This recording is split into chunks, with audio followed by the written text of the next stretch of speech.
Have you ever looked at someone that you care about and you feel like what you're getting back is nothing? It's as if you're looking in a mirror and you don't see your own reflection. There's this emptiness staring back at you. And over time, you feel like you are a ghost in the relationship. You cannot locate yourself, as if you have disappeared and you cannot find yourself. If this is your experience, if you know what I'm talking about, then this video is for you.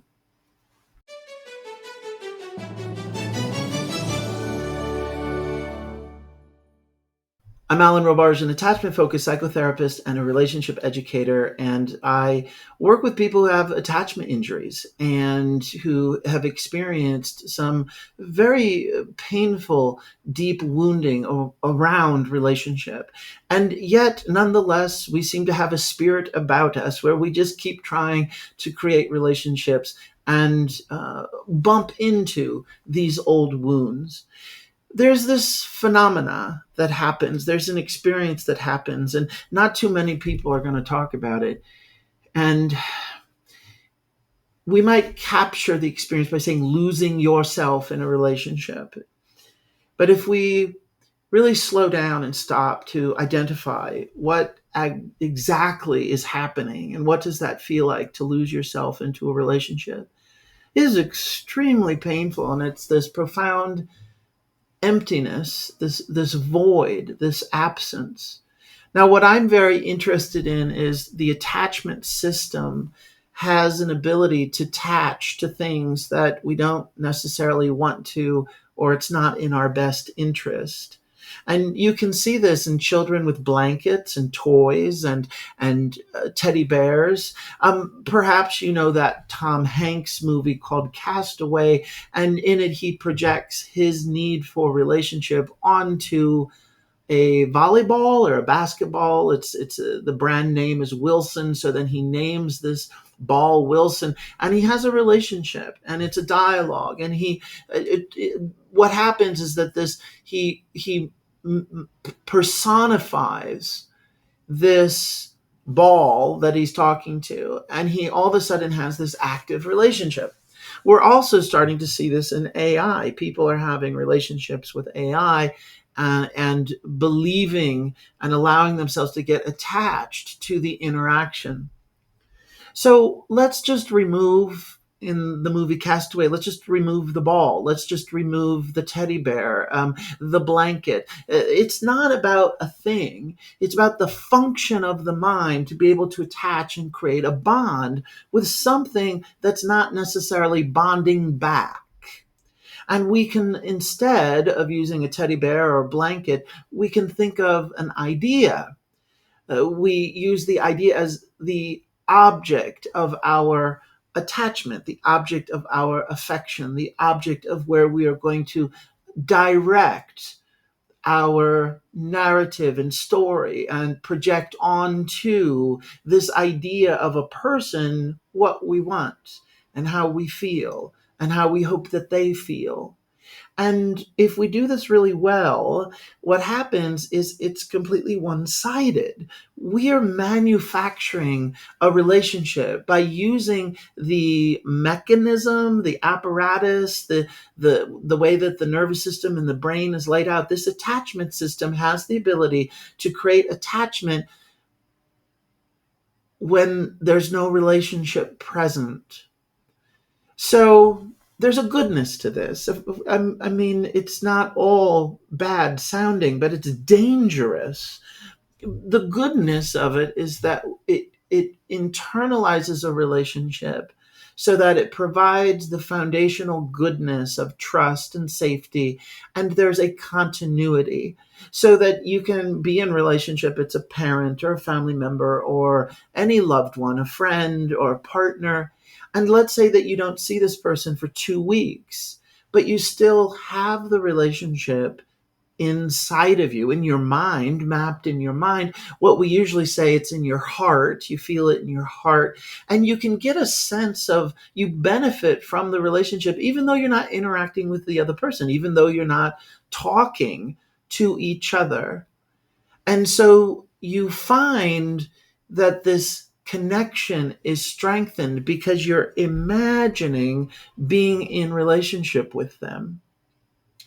Now, the problematic part is that if this is more one-sided, and if you're creating the narrative, the story, the beliefs, and you don't have real world interaction, you don't have a lot of new data coming in, which is called attunement, which is called limbic resonance, which is that feeling of connection and spending time together. And your nervous systems, your limbic system is actually syncing up, and there's this co-created experience of being in relationship, and that is going to strengthen the bond, the attachment bond.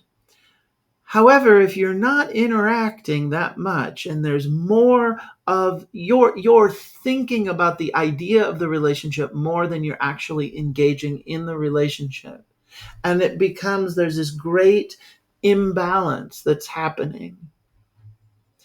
It means you have a tolerance for absence. It's the opposite of presence. We're talking about absence.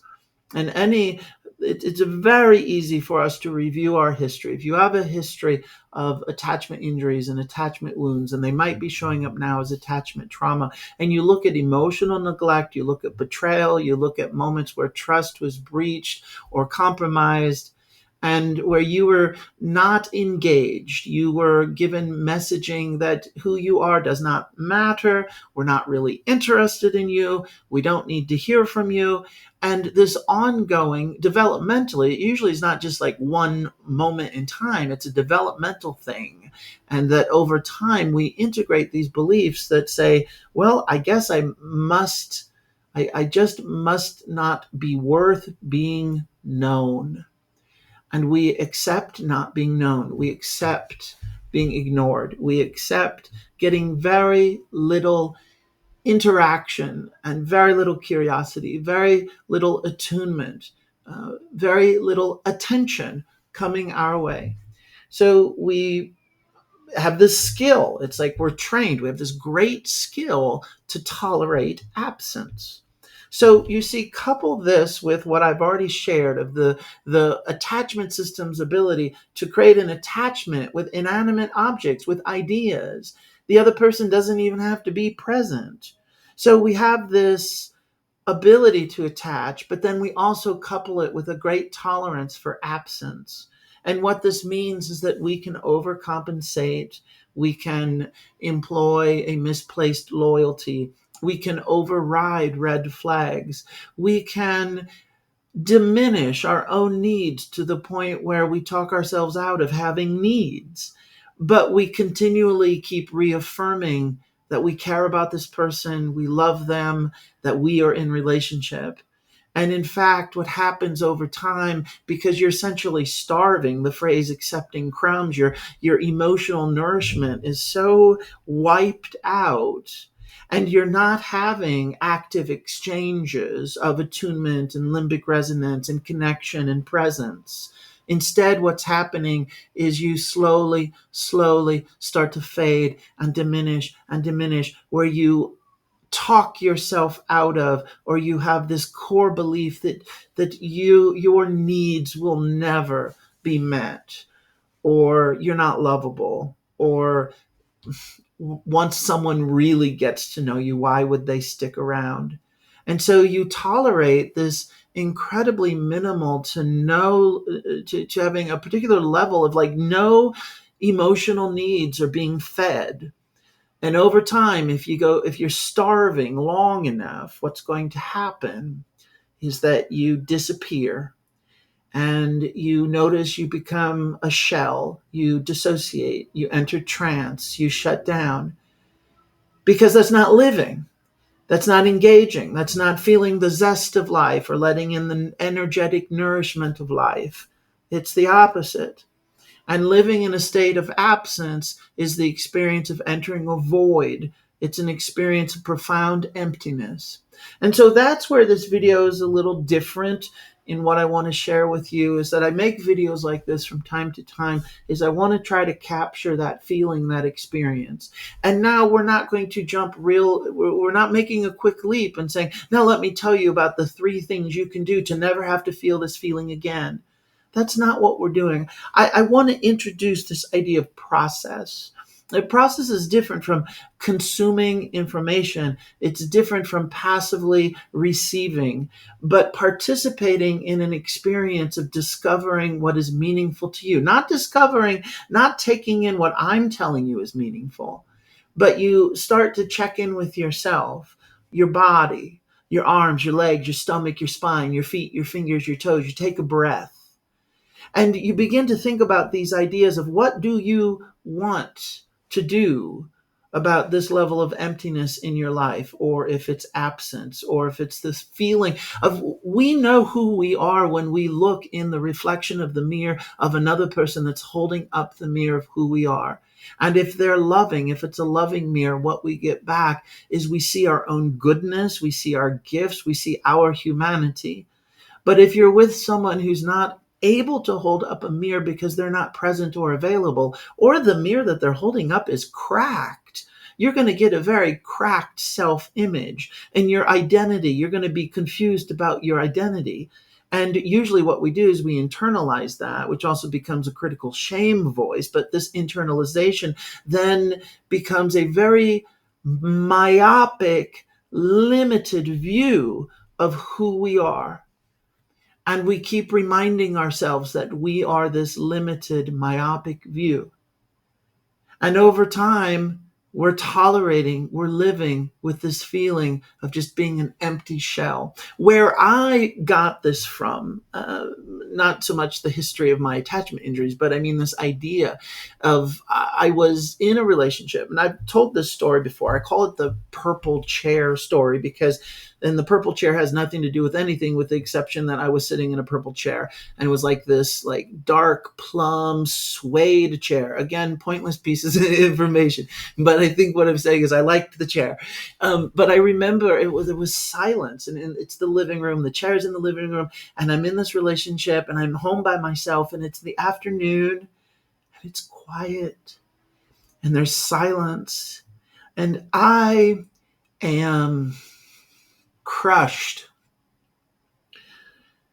through the suffering of what it's like to go without emotional nourishment. But yet did not have the skills to identify this. I did not have the skills to leave. I was overcompensating, working very hard at filling in the blanks. And essentially, it's a one-sided relationship where I'm playing both parts. Remember that idea of projecting onto that volleyball Wilson? I can project onto the other person, onto the idea of relationship. And I can sustain myself for many, many months, if not years, imagining that this relationship means something.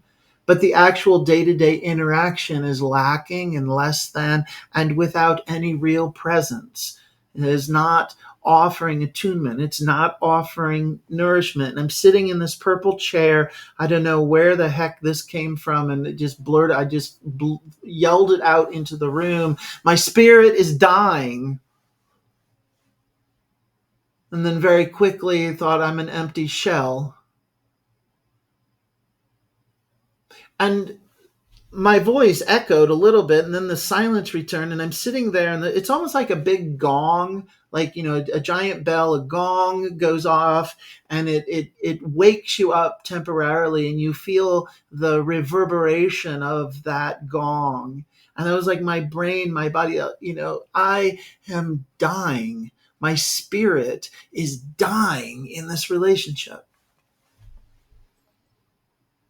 I have since, because of my work and talking to, at this point, thousands of people, I know that there's a number of you people, maybe this is you, whoever, who just live in this place their almost entire adult life. And if you choose to stay, if you choose to live in this place, I offer not only empathy, but to say, well, you still need to be creative then. How do you function in this system if you really know you're not leaving, because it's not, some people don't leave, can't leave, have belief systems, or they won't, and or real world obstacles that make it almost impossible to leave. And so I'm not focusing on the solution is leave. The solution is, how do you find life and connect beyond this dead relationship that you're living in, and where every day is going without emotional nourishment. The antidote, then, the solution, is not necessarily to leave the relationship if you so choose to stay, but where else do you find a new source of meaningful connection and a zest for life, and ways that your nervous system and your attachment system can wake up and become alive, and where you get to practice curiosity, and where you get to see someone else when their face lights up when you walk into the room, and what happens is they're mirroring back to you their enjoyment of you, and you get to see and let in the enjoyment that they have reaffirms an enjoyment for your own self. This process, what we're doing in this moment, this kind of video, where it's not just information, do these 5 things and you'll be happy. I want you to drop down into yourself, and it's kind of it's meta. So the word meta, it's like like mindfulness. A meta interpretation of mindfulness is paying attention to paying attention, or it's thinking about thinking. So the kind of process I'm referring here, it's discovering yourself, discovering yourself. You're having like an aha moment about your own inner world, your landscape. There's a honest dialogue. And what psychology refers to this is resonance. We have resonance with each other, but you can also experience a sense of resonance with yourself, this self-resonance. And that's really what we're after. We're not after the great, wonderful savior relationship. We're not after, get out of this other relationship that's not going well so that you can dust yourself off and start dating. What we're really talking about is, if nothing changes in the dynamics of these relationships, what can change is how you're relating to yourself, and begin to wake up and discover insights and wisdom, that the discovering yourself is a resonance. And what happens is it's going to sound cliche. It's going to, we're moving in the direction of the love yourself business, but you start to appreciate yourself, and you start to enjoy your own company, and you start to have rich conversations that are not just dependent on someone else joining you at the place where you want to be, where you want them to join you. And this level of curiosity about your own experience, which includes suffering, it's not all joyful and easy. This means enter the sadness, enter the loneliness, enter the longing, and have an honest dialogue of saying, hello, longing. We've been friends for a very long time, and I think we need to talk about that.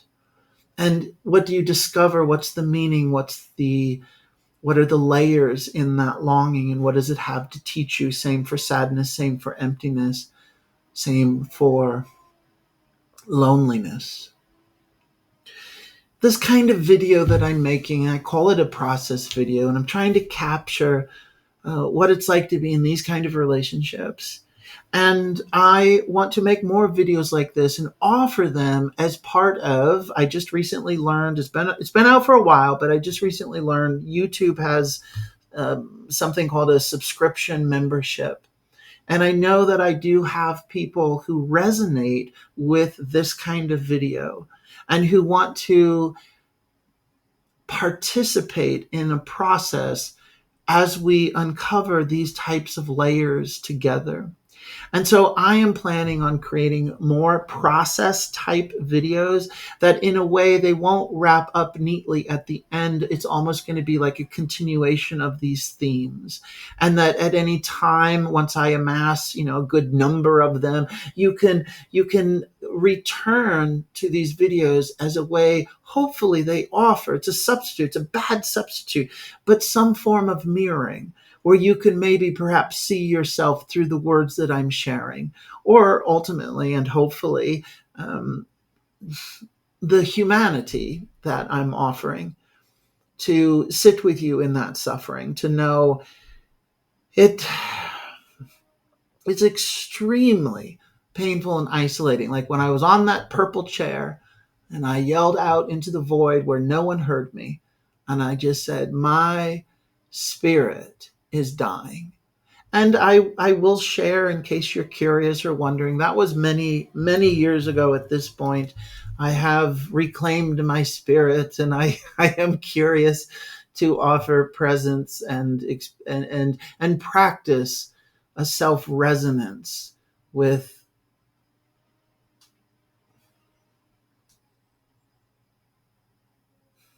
who I'm becoming. Because sometimes the day to day experience of who we actually are is so painful that we need to know that we have the power to grow and to change. And my path there, the way that I do it, is the way we're talking about on this video, where I enter a process, which is a cyclical dropping down into the layers and being able to discover something about yourself that maybe you've sort of known was there, but you haven't really fully been able to experience it or see it clearly. So please pay attention. I'm going to sometime soon launch this subscription section of YouTube. And I'm looking for people who resonate with this language, who want these kind of videos, and who would communicate back with me through comments and asking questions that will help direct the experience of these videos, but also help identify the key areas that we need to talk about and ultimately feel. It's about, let's slow down and feel, not just listen to information, not just take notes, not just consume. Even it moves in the direction of kind of entertainment. But this is more about, let's show up for ourselves. And by right of doing that, we're at least showing the world that we're available for the world to show up back to us, to mirror back to us who we are, which has a sense of goodness, which has richness, which is creative, which is intelligent, which is our own humanity. And if you spend a life surrounded by people or environments that are not mirroring back to you the depth of your humanity, that's a very lonely existence. And my work is about making sure we talk about this and start practicing changing this pattern. I hope that the video is helpful. I hope it touches you and means something. Leave in the comments your thought about this kind of process video. It's a little different from, I'm not saying, step 1, step 2, step 3. It more leaves you with an expansive place to sit and reflect. And I'm curious to know, when you do that, what bubbles up? What do you learn? What are you learning about yourself? Thank you so much for listening, and I will see you next time.